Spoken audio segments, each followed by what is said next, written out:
Il existe des instants dans la vie où quelque chose se fige à l'intérieur, presque imperceptiblement, comme une brume qui s'installe sur l'âme sans prévenir. Tu continues à marcher, à parler, à sourire peut-être, mais un poids discret s'est posé sur ton cœur, un poids que tu n'expliques pas, mais que tu ressens avec une précision presque douloureuse. C'est ce genre de silence intérieur que peu de gens osent vraiment regarder en face, car il reflète un éloignement qu'on ne veut pas admettre. Comme si ton cœur avait essayé de te parler depuis longtemps, mais que tu n'avais jamais eu le courage de tendre l'oreille. Souvent, cet état ressemble à un voile invisible, quelque chose qui t'empêche d'accéder à ta propre spiritualité avec la clarté que tu connaissais autrefois. Tu pries, mais ton cœur ne suit pas. Tu écoutes le Coran, mais il ne traverse plus ton âme comme avant. Tu invoques Allah, mais ta voix intérieure semble éteinte, comme si elle se tenait au loin, derrière une porte que tu ne sais plus comment ouvrir. Et pourtant, ce voile n'est pas tombé d'un coup. Il commence comme une ombre légère, un détail insignifiant. Une prière repoussée. Un rappel ignoré. Une petite faute que tu minimises. Puis une autre. Puis encore une. Jusqu'à ce que le cœur perde un peu de sa sensibilité. Et ce qui était autrefois lumineux devient terne. Ce qui était simple devient lourd. Ce qui était une évidence devient un effort. L'être humain s'imagine souvent que la distance entre lui et Allah est immense.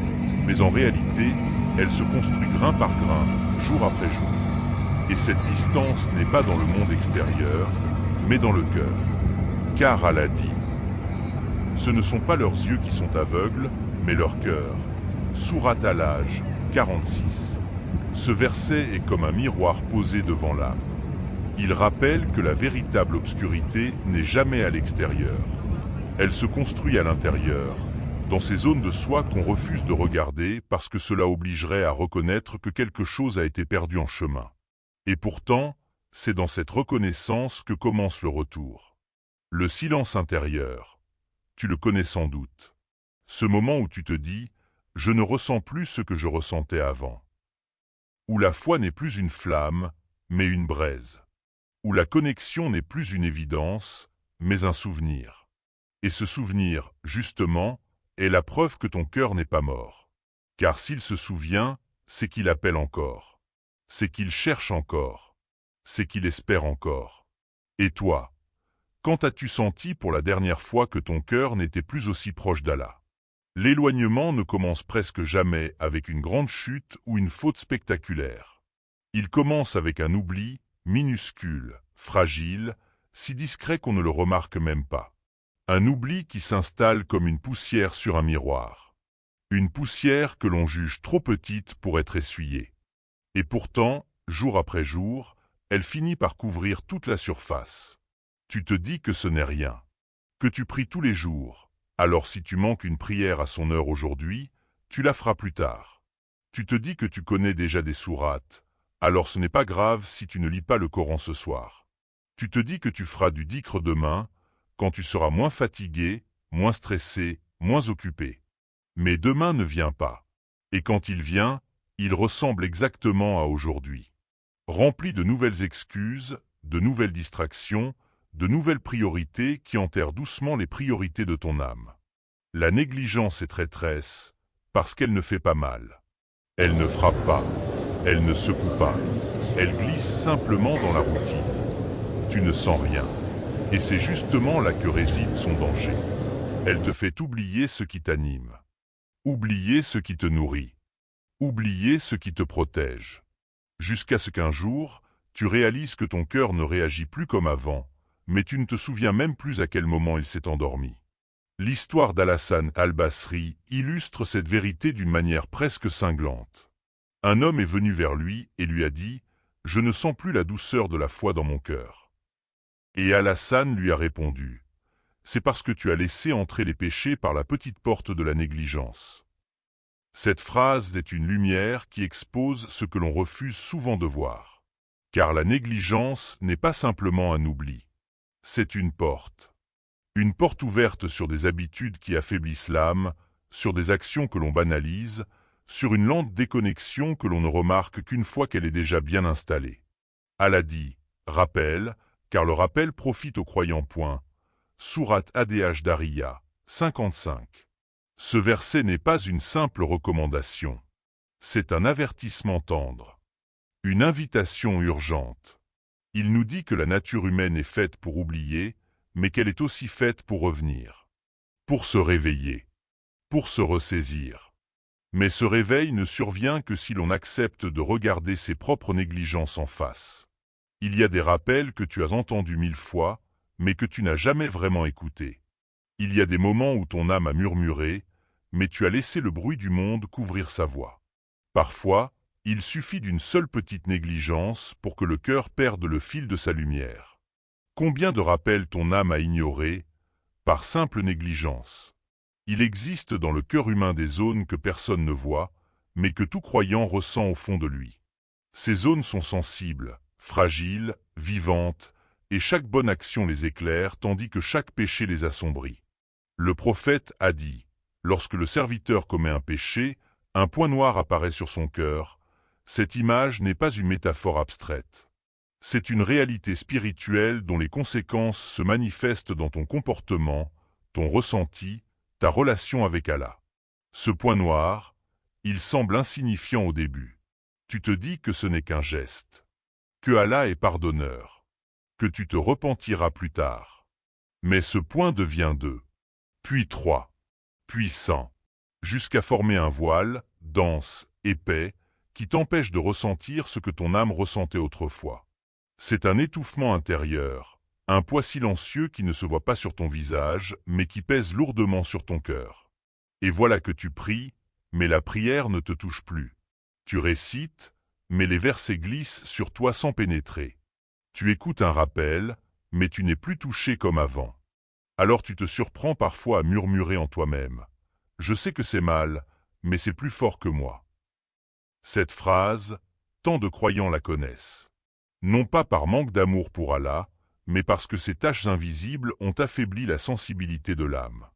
Même les compagnons du prophète, pourtant les meilleurs des hommes, craignaient ces taches. Ils craignaient non pas le péché en lui-même, mais ses traces, sa marque, son empreinte sur le cœur. Car un péché peut être effacé par le repentir, mais l'effet qu'il laisse, si on le répète, peut devenir une véritable barrière. Allah dit, au contraire, leurs cœurs ont été rouillés par ce qu'ils ont acquis. Sourate Al-Mutaffifin, 14. Rouillé. Ce mot est puissant. La rouille n'apparaît pas en un jour. Elle naît du contact répété, négligé, prolongé. Elle ronge lentement. Elle fragilise ce qui était solide. Elle assombrit ce qui était brillant. Et plus elle s'installe, plus il devient difficile de retrouver l'état initial. L'histoire raconte qu'un jeune homme, troublé, est venu voir un savant et lui a dit « Je désobéis à Allah, pourtant je ne sens rien. » Et le savant lui répondit « Quand le cœur ne ressent plus, c'est qu'il a crié longtemps avant de se taire. » Cette phrase révèle une vérité bouleversante. Le cœur n'abandonne jamais d'un coup. Il avertit. Il tremble. Il se serre. Il culpabilise. Il souffre. Et quand toutes ces alertes sont ignorées, il finit par se taire. Non pas parce qu'il ne veut plus guider, mais parce qu'il a été épuisé par le combat. Quels actes reviennent souvent dans ta vie, et que ton cœur n'arrive plus à combattre? Le cœur ressemble à un jardin secret que personne ne voit, mais dont tu ressens chaque transformation. Lorsqu'il est entretenu, il respire, il s'épanouit, il s'illumine. Mais lorsqu'il est négligé, les mauvaises herbes prennent racine sans que tu t'en aperçoives. Elles poussent seules, silencieusement, sans demander la permission, et bientôt elles recouvrent les fleurs qui faisaient la beauté de ton paysage intérieur. Tu te souviens sûrement du temps où tu avais un rythme. Un rythme qui donnait à ton âme un souffle régulier. Tu priais à l'heure, et cela te stabilisait. Tu lisais quelques versets du Coran chaque jour, et cela te purifiait. Tu faisais du dhikr en marchant, presque naturellement, comme quelqu'un qui inspire la lumière et expire la lourdeur du monde. Tu étais organisé, présent, connecté. Puis un jour, sans que tu comprennes vraiment comment, tu as relâché. Une seule nuit, puis 2, puis une semaine où tu t'es dit « Je reprendrai demain ». Et demain n'a pas voulu de toi. Te voilà glissant doucement hors de ton propre rythme, comme quelqu'un qui perd la cadence d'un pas qu'il connaissait pourtant par cœur. C'est là que la transformation commence. L'habitude devient paresse. La paresse devient vide. Et le vide devient éloignement. Ce n'est pas un éloignement bruyant. Ce n'est pas une rébellion. C'est un glissement. Une perte de vigilance. Un cœur livré à lui-même, sans gardien pour surveiller les entrées, pour repousser les tentations, pour accueillir les lumières. Allah dit, quant à celui qui se détourne de mon rappel, sa vie sera étroite. Sourate Taha, 124. Étroite. Un mot simple, mais qui décrit avec précision cet étouffement intérieur qui s'installe lorsque tu perds ta discipline. Tu n'es pas malheureux, mais tu n'es plus en paix. Tu n'es pas perdu, mais tu n'es plus guidé. Tu continues à avancer, mais comme quelqu'un qui marche dans un couloir sombre, sans savoir où se trouve la porte. Ce que beaucoup ignorent, c'est que la discipline n'est pas seulement un ensemble d'habitudes. C'est une protection. C'est un mur autour de ton cœur. C'est une barrière entre toi et les ruses du diable. Lorsque tu priais à l'heure, tu ne faisais pas qu'accomplir un devoir. Tu verrouillais une porte. Lorsque tu lisais le Coran quotidiennement, tu ne faisais pas qu'apprendre. Tu nourrissais ta lumière. Lorsque tu faisais du dhikr en marchant, tu ne faisais pas que réciter. Tu combattais l'ombre. Le diable ne cherche pas à te faire tomber d'un coup. Il sait que tu te relèverais. Il préfère te faire lâcher. Juste un peu. Puis encore un peu. Il ne brise pas ton jardin. Il te fait simplement abandonner l'arrosoir. Et c'est ainsi que les mauvaises herbes poussent. Naturellement. Automatiquement. Inévitablement. Car un cœur sans discipline est un cœur sans gardien. Quelle discipline as-tu laissé tomber, et que ton cœur réclame encore aujourd'hui? Le retour vers Allah n'est pas une course, ni une démonstration de perfection. Ce n'est pas une question de quantité, mais de sincérité et de direction. Parfois, ton cœur ne peut pas avancer rapidement, et c'est normal. Parfois, il suffit d'un seul pas. Juste un pas, mais un pas ferme, un pas décidé, un pas qui murmure « Je veux revenir ». Le prophète a rapporté que Allah dit « Fais un pas vers moi, je ferai 10 pas vers toi ». Cette parole est une promesse douce et rassurante. Même si ton cœur s'est endormi depuis longtemps, même si tes péchés ont semblé t'éloigner, Allah n'a jamais fermé ses bras. Tu n'es jamais seul. Ton oubli n'a jamais été plus fort que sa miséricorde. Ton silence n'a jamais été plus puissant que son écoute. Parfois, revenir peut sembler insurmontable. Tu regardes ton passé et tu vois les erreurs, les négligences, les tâches qui assombrissent ton cœur. Tu penses, comment pourrais-je jamais retrouver cette clarté? Mais Allah n'attend pas la perfection. Il attend le premier pas. Et ce premier pas est toujours accueilli avec une lumière qui dépasse ce que ton esprit peut imaginer. Il existe des portes simples pour revenir, des gestes accessibles qui ne demandent pas de force surhumaine, mais seulement de la constance et de l'intention. La première porte est le Coran, même si ce n'est qu'un seul verset par jour. Car le Coran est un rappel vivant. Allah dit, c'est en vérité un rappel pour les vivants. Sourate YK 70. Un seul verset peut éveiller un cœur endormi. Un seul verset peut faire vaciller les ténèbres qui l'entourent. Et si tu l'écoutes avec attention, il touche chaque fibre de ton âme et la fait vibrer à nouveau. Il n'est pas nécessaire de tout lire ou de tout comprendre immédiatement. La constance est la clé, le geste répété est la lumière qui perce doucement les nuages intérieurs. La deuxième porte est la prière, même si tu luttes. La discipline ne guérit pas seulement les habitudes physiques, elle guérit les fissures invisibles du cœur. Chaque prière accomplie à son heure est un fil qui reconnecte ton âme à son Créateur. Même si ton cœur ne ressent rien au début, ce fil se tisse lentement, mais avec une solidité durable. La régularité te rappelle que tu n'as jamais été seul, et que chaque effort, même petit, est enregistré et récompensé. La troisième porte est le dhikr, même en silence. Quelques mots répétés avec sincérité peuvent déplacer des montagnes invisibles dans ton âme. Subhanallah. Astaghfirullah. Des mots simples, mais capables de purifier, de libérer, de réveiller. Chaque souffle devient une méditation, chaque pensée un acte de proximité avec Allah. Et petit à petit, la lumière recommence à circuler, à réchauffer le cœur, à faire palpiter la foi. Revenir à Allah n'exige pas de gestes spectaculaires, ni de transformations instantanées. Il suffit de petits actes constants, de pas humbles, d'intentions sincères.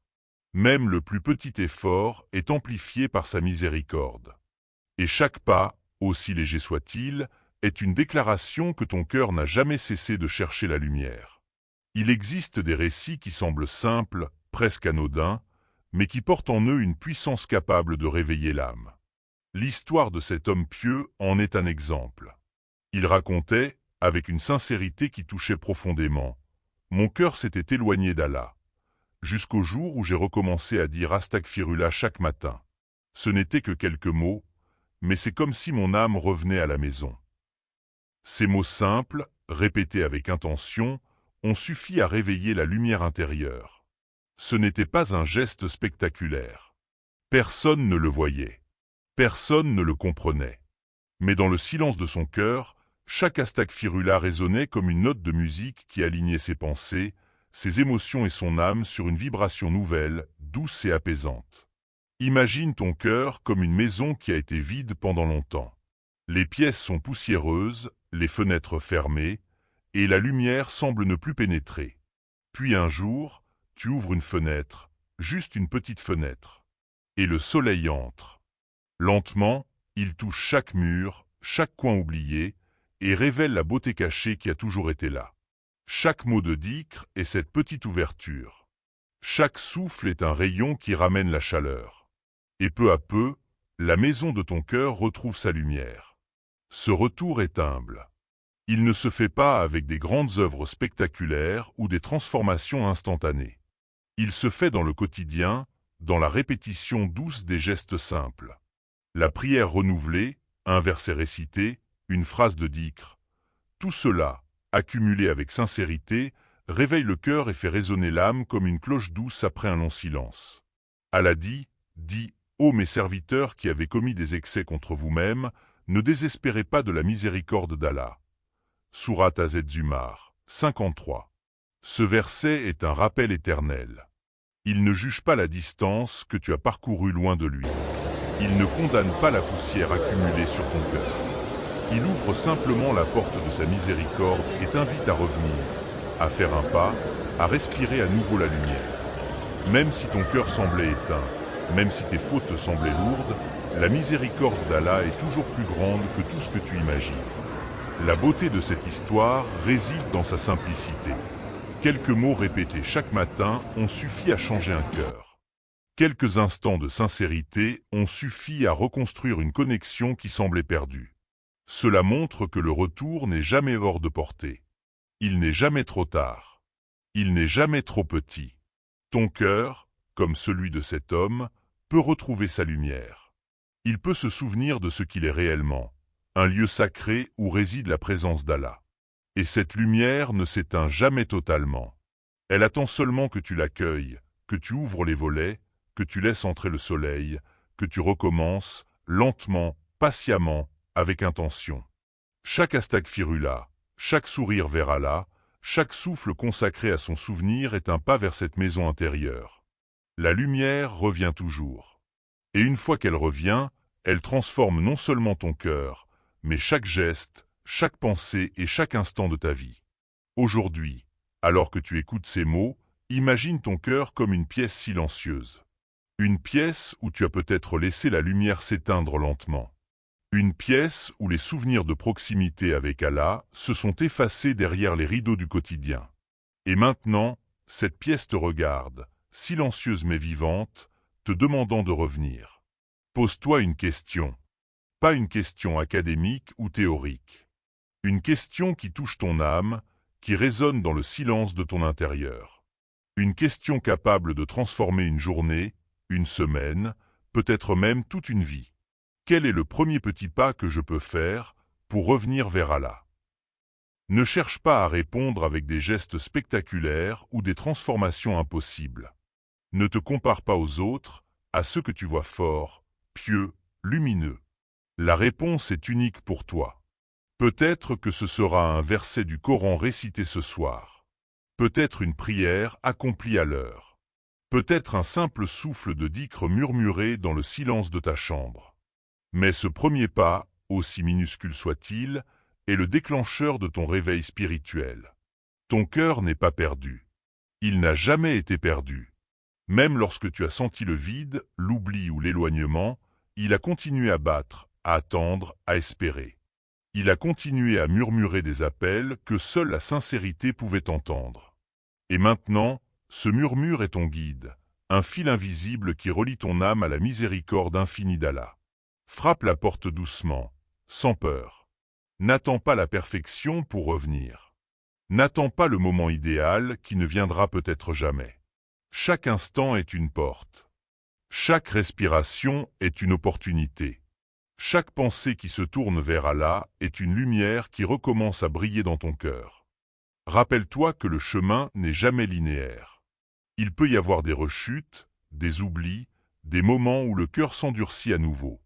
Mais même dans ces instants, la miséricorde d'Allah est plus grande que tout ce que tu imagines.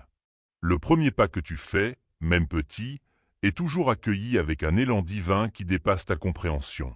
Alors aujourd'hui, pose-toi cette question. Et laisse-la résonner, non pas comme une simple interrogation, mais comme un appel à l'action. Laisse-la pénétrer dans le silence de ton cœur. Laisse-la guider tes gestes, tes paroles, tes pensées. Laisse-la réveiller ce lien qui n'a jamais été rompu, mais simplement mis en sommeil. Ton cœur n'attend rien d'autre que ton mouvement. Ton âme ne réclame pas des gestes grandioses, seulement le courage de revenir. Et lorsque tu franchis cette première étape, même petite, même hésitante, tu réalises que la lumière n'a jamais cessé de briller. Elle attendait simplement que tu sois prêt à l'accueillir. Alors, quel est ce premier petit pas que tu peux faire pour revenir vers Allah ?